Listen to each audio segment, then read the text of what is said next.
इन लाइ तव्हां छा चवणु था? बाबा उहो चवंदा आहिनि त 7 सालनि में अॼु ताणी असां को बि क़िस्म जो न दबाव त पंहिंजी जाइ ते आहे, असां दरवाज़ो बि कोन खड़कायो उन्हनि खे इहो चयो आहे। पंहिंजे लेखे वावेल आहे हुननि जी। केस आहे, केस हाणे वञे थो कुटंदो, कुटी वियो आहे, बल्कि हाणे सिर्फ़ु शाहिदनि जा गवाह आहिनि असां वारे साइड जा।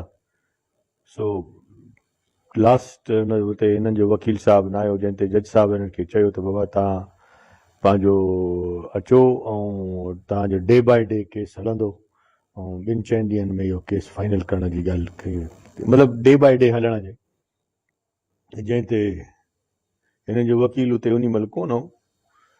और असांजे तरफ़ां न कॾहिं बि हे 7 साल त पंहिंजी जाइ ते ज़िंदगी में कॾहिं बि असां न चयो आहे ऐं न चवंदासीं। छा सबबु हो सर हिन ओचितो अहिड़ी ॻाल्हि कढी आहे? बाबा केस इहो ख़बर अदी खे पाण हूंदी त हुन ओचिते छो इहा ॻाल्हि कई आहे। कुझु ॾींहं अॻु में सोशल मीडिया ते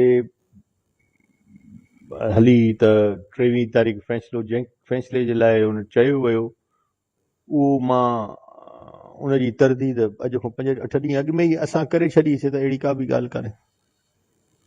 भला हाणे सर छा भला तव्हां कीअं था सम्झो अदालतुनि मां इन मामले खे कीअं पिया ॾिसो? छा पुरुमीद आहियो या मामला किथे अंगियल आया त न आहिनि? बाबा ॾिसो, अदालत में पुरुमीद आहियूं जॾहिं असांजो पंहिंजो ईमान ई पुरुमीद आहे, त जॾहिं असां हुन शइ में आहियूं ई कोन त नेठि अदालत ते पुरुमीद हूंदासीं न।